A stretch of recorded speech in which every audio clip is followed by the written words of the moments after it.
Hi, everyone. Welcome to Real Siblings. It Ain't Easy, a real estate podcast that just ain't typical. I'm Donna, and he's Eric, and we are the Real Siblings. And yes, Eric is here today. Yay! For the last couple, if you've watched any of them in January, you know that Eric's been out sick. And to be honest, you've only been able to watch him because I don't think he's had the time to even get them yet, where you can just listen on Spotify or Google or any of the other places. Anyway, we are both professional realtors with Keller Williams, and I don't know that there's any other reference we need to do today except that, what are you pointing at? Someone started to barge in the production studio. AKA office. For me, home living room. I love it. I love it. We do try to blend lifestyle example he just did with real estate as we work to communicate, educate, connect, and entertain our listeners. While the topics vary and our conversations go in a lot of directions, we work to provide our listeners with insights into the industry, better equipping you for your next real estate transaction. So, Eric, welcome back. Well, thank you. I'd say it's good to be back, but then you hear that Yeah, I bit haven't. of a scratchy throat. I don't know. I'm claiming 98% today. 98's getting there. I And wasn't and sure. and to be really specific, with as bad as my right lung got during this entire process. Yep. So for those of you, I know Donna mentioned sick. I progressed from what I thought was an allergic reaction to one of my main allergens, which is mountain cedar here in Texas, to diagnosis with the flu 2 days later, to diagnosis with pneumonia 3 days after that, to being hospitalized the next day, and then being told the pneumonia was necrotizing MRSA pneumonia. And part of that process in your lungs, going back to your high school anatomy or whatever, your lungs, the area where the oxygen actually exchanges in your blood to become oxygenated blood cells to take to the rest of your body, that area in your lung is called the alveoli. And mine collapsed in certain areas of my lung. It's called atelactis. And There's not going to atelactis, be a quiz, right here. there's not going to be a quiz. I know you're always worried about, I'm going to give you a quiz on something. Point is, those alveoli are not entirely healed yet. And that causes me specifically right now, if you go to sneeze and you think of the action you have when you're sneezing, and all of a sudden you take that really deep breath, Yeah. I can feel the pain on the right side of my lung Wow. because those alveoli are still not where they're supposed to be. Wow. So All there I you go. all I I know and is you that know what? Most of that I didn't even have to look up because I remembered alveoli, being a science guy and biology and physiology and all the rest of those things that I took in my college days. I dropped science in 10th grade. There you go. Maybe 11th. Maybe 11th. I think I took some chemistry. See, I dropped math my senior year. It was like, I'm done with trig. I don't get it. I don't like Yeah. it. I'm done. Yeah. Was Mr. Schiefer still there? Yes, he was. Yeah. So He still so has one of my most favorite quotes, and it's like, a poor excuse is better than none, but not much. I didn't know that. I'll have to tell his daughter Ann. She's a friend of mine. I like that. So today, Eric, last time I had a guest, Dustin Runyon, on who, and it was a little bit about overcoming challenges and just moving forward in 2025. And I had met Dustin at Better Up, an event here in the Phoenix area with our broker and owner. And then prior to that, I had, who did I have on? I had another guest. Prior to that, your sons? Oh my God. I did.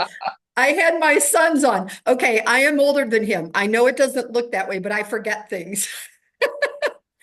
Yeah, Caleb and Adam. Oh my gosh, that's funny. So today we're gonna delve deeper. How's that for a lead into Ooh, delve deeper because Eric lives in rural America. I live in town. I live in remote America. Yes, remote. I have city water and city sewer. Eric does not. So what are we going to talk about today, little brother? So I thought it was very, very important as we move ahead and we continue to talk through the course of all the seasons. We've kind of talked different aspects of the house, physical aspects, personal aspects, what's cosmetic, what's an approved. But there comes a point where if you're going to live like I have chosen to live, in order to do that, you have to have what's known as an on site sewer system, OSS, or what is commonly referred to as a septic. And you got to have some place for whatever you wash down the shower, whatever you drain the laundry machines, or flush down your toilets to go. And it's a process. Yeah. The process now, from where I was at, it's been 20 plus years. Our system, which I did for about $12,000, holes, tanks, fully installation, engineered, and everything else, probably would be closer to 40,000. So you did that because you just bought the piece of land and then you brought your house there. So you had to Yes. do everything up there. So you had to do the well and the septic, correct? Yes. And in this case, as I say, we're talking crap today. We're going to talk water systems. Next episode is what I had planned, and of course, there was a Okay. production They schedule kind of that. go together. So yeah. Yeah, right. Okay. So you got to have water in to get water out. Correct. Correct. But with where I live, there's certain requirements, and every county, every municipality, township, wherever you at, may have different guidelines. Right. But because I had to put in a well too, not having a water system, your septic system and your well had to be a certain distance from each other because basically Okay. water's going back into the ground. And Right. where do we get our well water from? The ground. So, in order to make sure or help protect the water you're bringing out of the ground, there has to be a certain distance between them. In our case, that's 100 feet as long as the well shaft is what they refer to as pressure sealed. And that means there is actually a cemented tube on the outside of the well shaft. It's not just an open hole that goes down to the bottom where you have a pump. Yeah. There is 700 feet of 7-inch diameter pipe from the surface all the way down to where I extract the water. All right. So I told Eric today, I'm going to let him talk, but I'm going to throw in my question since I know nothing about this. So, over the years that you've lived there, I know you've had to redo some things. And to be honest, at this point, I'm like, I'm not sure if it's the well or the septic or both that you've had Both. to do both. Okay. And part of that has been related to rust and iron, right? And how dirty our water is. For Okay. lack of better terminology, we have our portion of the aquifer, we are solid limestone. Yep. And limestone, as water percolates through the limestone, picks up a lot of minerals. And ours is not mildly hard, not moderately hard. It is intensely hard. The first time we had it tested, you test that by dropping droplets of water into a sample. And when the color changes, you've got an idea of how hard your water is. We ran out of room in the test tube to put additional drops of water in order to get the color to change. So at that point, San Antonio water is typically what they will call 8 to 12 parts per million on a hardness level. We were somewhere over 140, we figure. And San Antonio was considered to have hard water. Wow. So with all of those minerals coming in, yes, we treat it coming in, but that also causes us potential issues going out. And there are multiple systems. Historically, you had a tank that had a gravity feed tube from your house to which water, waste, whatever flowed. The hards, the solids settled to the bottom, the water flowed out. Right. From there, that water, once it got to a certain height, would just percolate through leach lines or into a leach field. Right. And those leach lines just were porous holes, similar to what farmers in Ohio tile their fields with. Tile the field. You put a pipe down at the bottom, it has some holes, The water flows into it, and it helps get the water out of the ground faster so it doesn't stay too wet, since we lived and grew up in an area that was originally the Black Swamp. Right. Right. Same thing on those septic pipes. And depending on how much land you had, those lines just went out. And hopefully you avoided some roots. But guess what? Septic lines don't have to be identified on a survey. What do you mean? You don't have to know which way they go? Is that You what you don't mean? have to know which way they go. When So, you do a survey, at least in Texas, and it's showing improvements, those improvements are the permanent improvements. A septic tank and lines that can be easily replaced and moved and relocated are not considered permanent. So they do not show on a survey. all right. So only one home that I sold, kind of on the west side of Interstate 10 beyond the university, had a septic in a subdivision, but not an HOA subdivision.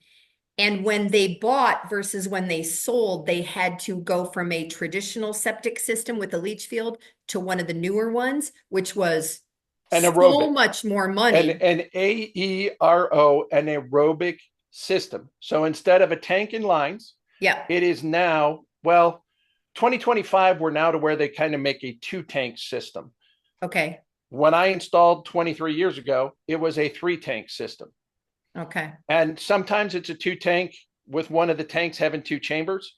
So the point is, you have an initial tank to where everything from the house goes into. So Okay. if you choose to have a garbage disposal, we don't, never Right. have. Toilets, laundry, showers, everything else down the tube and into that first tank. Solid settled to the bottom, water goes into secondary tank. The secondary tank has an aerator aerobic system, which feeds oxygen into that, Okay. which helps the bacteria, think probiotics in your stomach, break it down and make it better, cleaner. Into third tank. Third tank has yet another filtration system. The third tank has a pump system into it that then says, okay, we've got enough water. Pump comes on and it pumps that water someplace onto the property from a distribution standpoint. Technically, at this point, that water, you can drink it. Nobody in their right mind is going to go, hey, 15 foot away is a tank of, Yeah. let's have a drink. Yeah. Yeah. In our case, When the I lake drink is out of the loose creek where the enough that it's cows always were. got mosquitoes in it. So you've always got Ah, live insect larvae and things like that. wow. Okay. That then has to get pumped somewhere. In my case, because we have so much rock, we had to build a field that had enough soil for the water to percolate into to help filter out. So here I am on 6.6 acres when we first built, and I had to bring semi truckloads of dirt, 27 plus yards of dirt in, build a concrete retaining wall to hold the dirt in place so it doesn't just wash downhill, and then bury subsurface drip lines. So next time I'm at your house, you need to like show me where this stuff is. Show you where this is at, Yeah, right? yeah. Because I didn't know you Because, had to bring in and all like of that. everything, it's got a filter on it. The filter gets clogged, Hmm. even though it's supposedly all of this clean. So guess what? You have to clean the filter. How do you clean the filter? You have one, you take it out, you exchange it with another one, either brand new or one that you've been cleaning, soaking it in baking soda, changing out the baking soda so that, and you think, here's 3 tank system. You have room for 2,000 gallons of fluid, solids, whatever. And it all comes down to a microfiber filter that in this case is about 6 inches long. And if the screen gets clogged up, the entire system doesn't work. All right, so brother, I have to ask you a couple. I just have to ask you a couple questions. So for our listeners, all three of my brothers have lived rurally. Dan, most recently, in the last however many years ago they moved, 5 years, 6 years, I don't remember how many.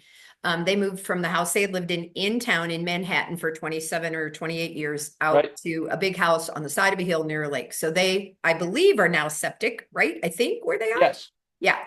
And Ken, who's now back in town outside of Chicago, He was at the top of a hill in in a roundhouse in Virginia. So I'm the only one that has has not chosen this world. When you and Jeannie were first looking at that land, looking to buy up there, did you have any idea of the work involved in doing this? I did only because we knew we were going. Did Okay. I have had I done enough work to have a good estimate on how much it was going to cost to do these things? No. Okay. And do you mean initially or over time do these things? Or Initially, we knew okay. in order to occupy the house, we had to Okay. have water, we had to have a sewer system, in Hmm. addition to electrical power to Right. the house and the Yeah. house itself. Yeah. All of that, to a certain degree, I ended up being my own general contractor. Okay. I'm the one who found and located our electricians, our company to do the install on the septic, and the company to do our well.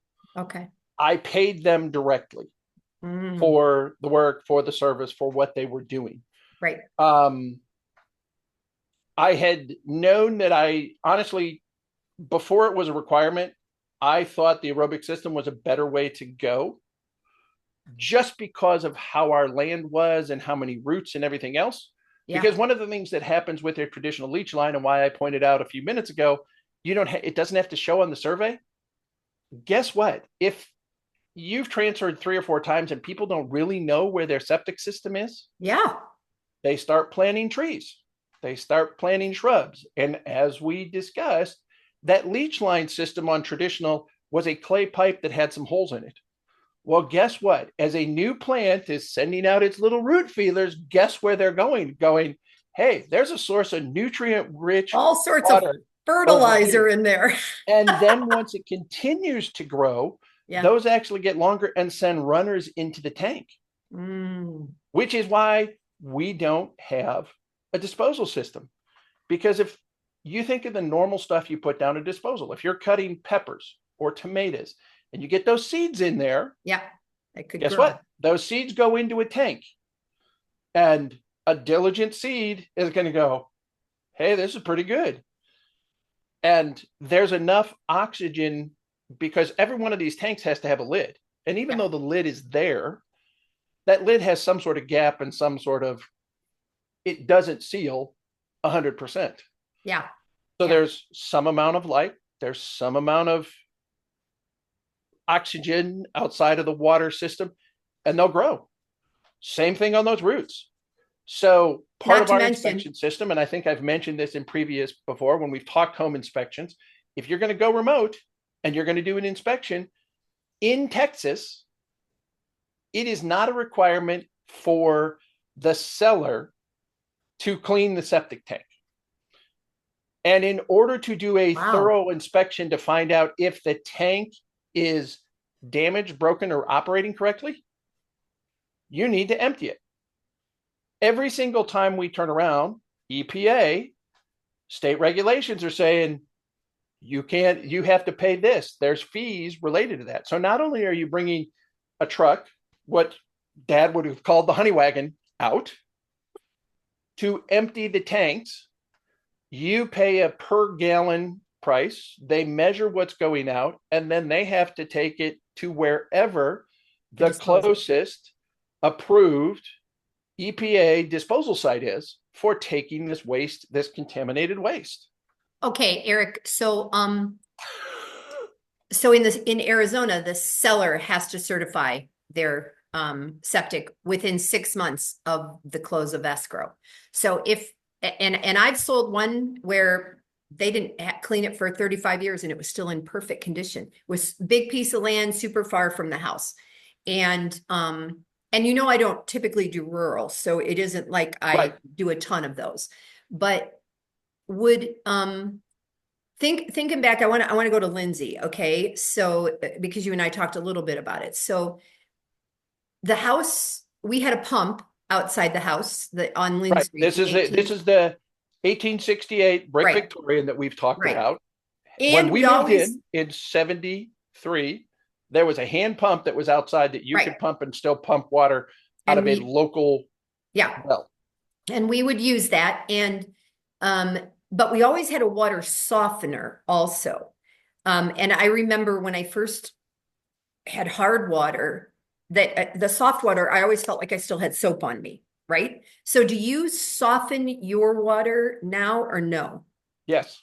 You do. Otherwise, would it, Because when we didn't, and this is more leading into next episode, sorry, when we did not, within 3 weeks, the shower heads were sealing up because they're of because the, the water was okay, so hard and so much lime was coming through. got it. Okay. Deposits, those dissolved minerals. So since you went to Lindsay, I Yeah, told you I was doing a little bit when we before, those back of house things. I yeah. said, wait, I'm still doing a little bit of research. Give me a minute. Man. So I had gone back because we did talk about it.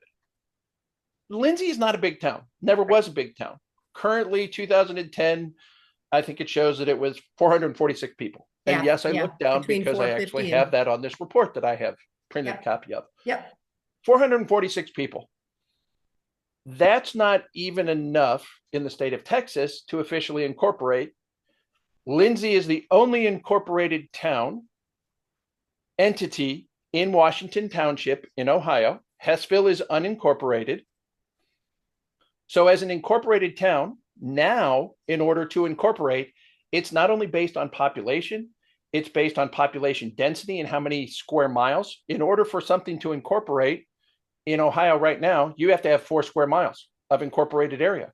Lindsay is less than two square miles. I was going to say, there's no way that we're four. I don't know where the boundaries are. Like, is Seelheimer? Right, but all of that at some point we've talked about the water tower. You have Yeah, painted pictures of the water tower. yeah, We climbed the water tower. right, right. Never ever in growing up did I think about the water tower and the water tower providing water to the house, and that Lindsay, for the size that it was, had a water system.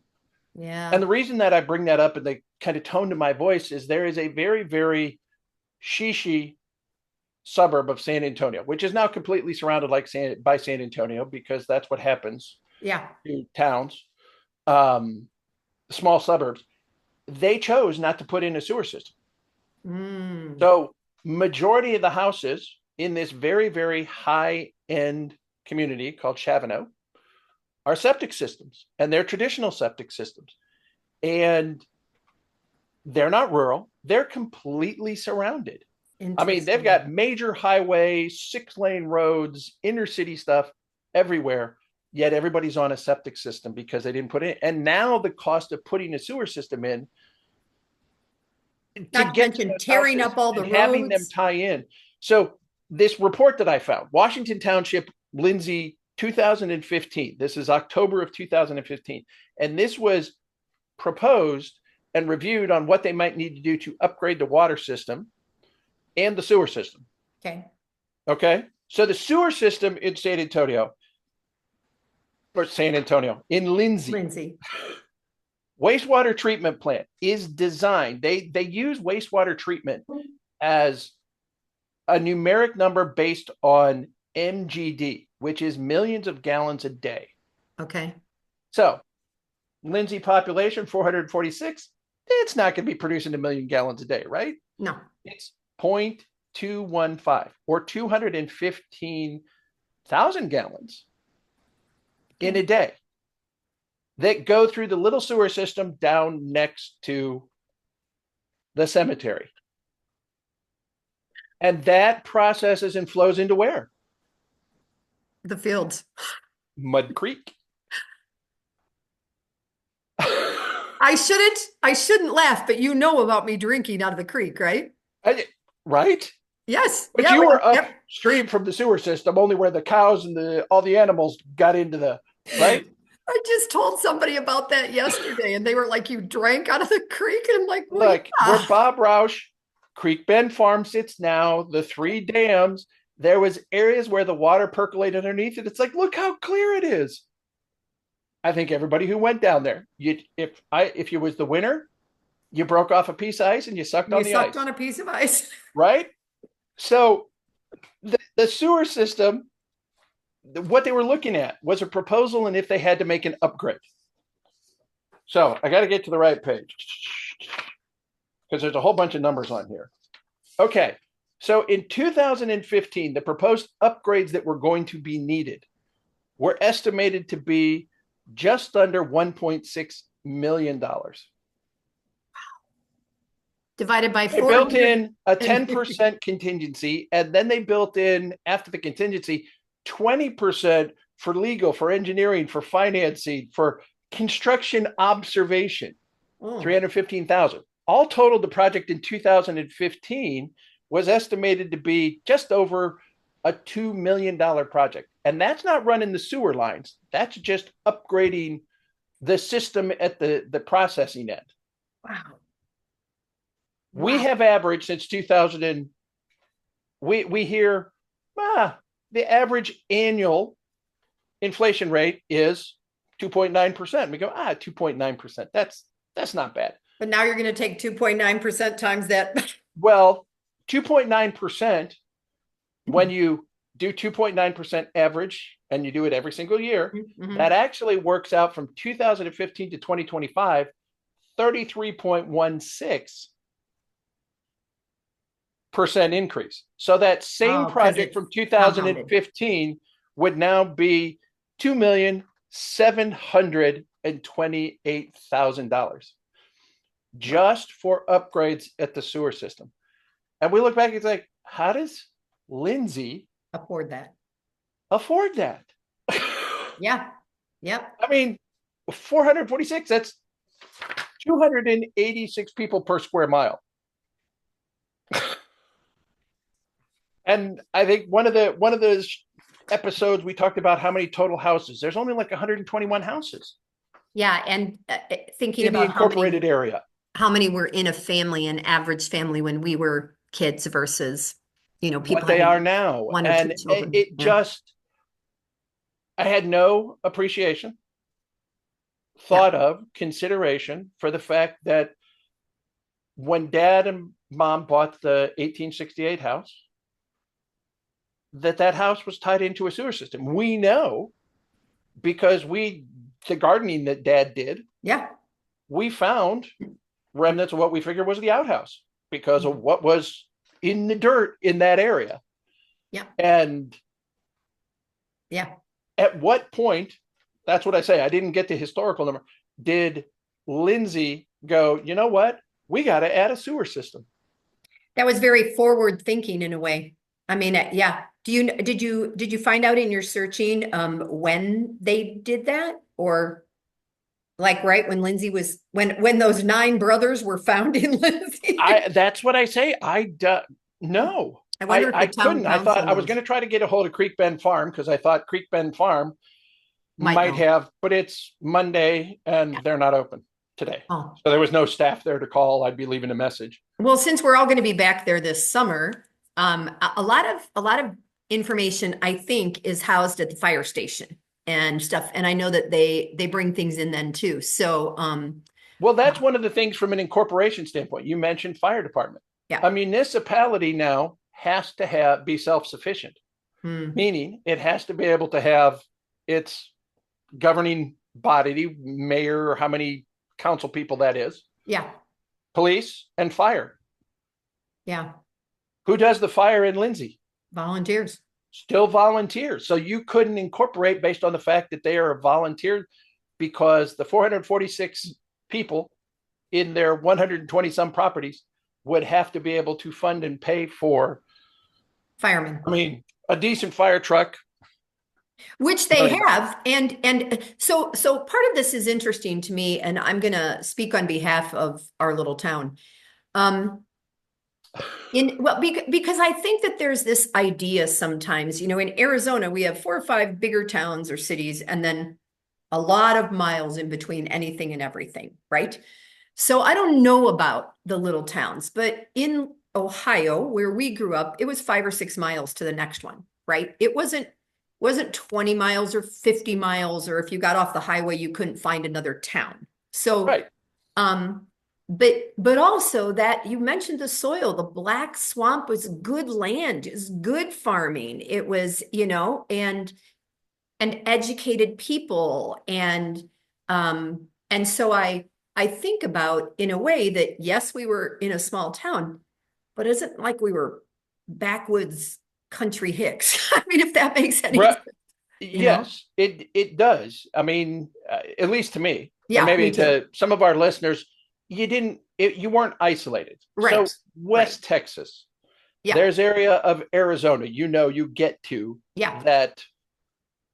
And then you better get your water, you better get your gas because you don't have any idea how far you're going to go to get to the next one. Yeah. Right. Yeah.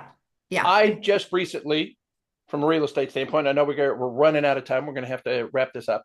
Yeah. Had a rental out near Medina Lake. Now, Okay. Medina Which way Lake, is that from you? that is south and west. Okay. Okay. 9 miles as the crow flies, straight line, Yeah. aeronautic, whatever you want to call Yeah. it. But to get to the house because of the roads, the twists, turns, everything else, takes me 35 minutes, and I live in the same zip code. Oh, wow. Advising some of the potential renters, it's like, look, your closest grocery store is this thing called the Hill Country Grocery Store, which is an entirely little independent.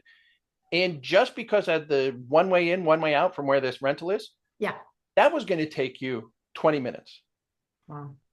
To get to that as a grocery store. To get to a real substantive grocery store, you were on a 40-minute drive minimum, picking one direction or another one way.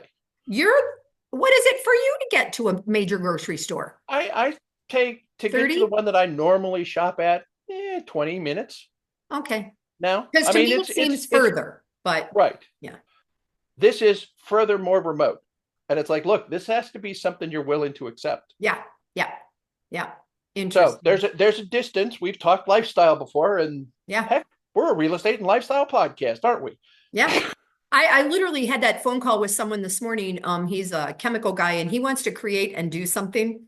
It's a little scary. He goes, don't think, well, Breaking Bad. He goes, don't think that. He goes, but I want to live rurally and I want to be able to do this and I want to be able to sell it on eBay and on Etsy. And I was like, okay, whatever it was. I can't remember. But I said, I'm going to record with Think my breaking. brother. Yeah. Yeah. And he said, but it's 26 miles for me. And I said, so what matters more? The distance or the miles or the time or the miles? Because he goes, no, the miles. He goes, I don't care if it takes me 20 minutes or 50 minutes. I don't want as many miles on my car. So that was interesting because we changed the parameters of where he would live. Personally, I wouldn't live there, but we all live in different places. And that's what the Yep. lifestyle Yep. piece is Yep. about. Yep. Yeah. So Well, that's our little bit of discussion is we're talking yeah.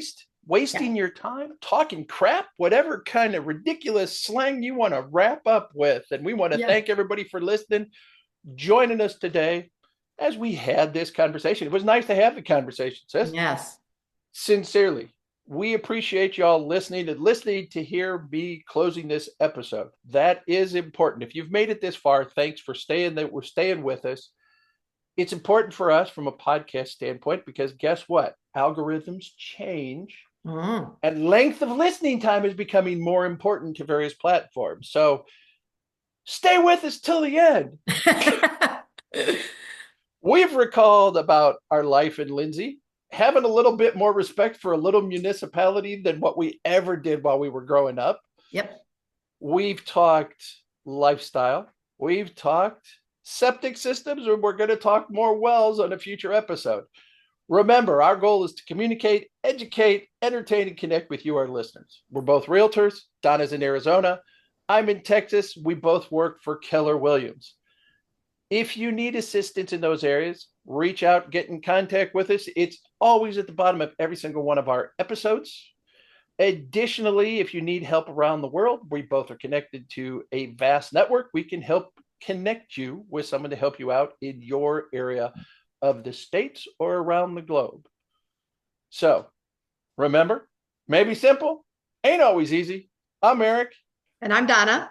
And we are Real Siblings. Yay, brother. Thanks for listening, everybody. It's good to be back in 25. Yay.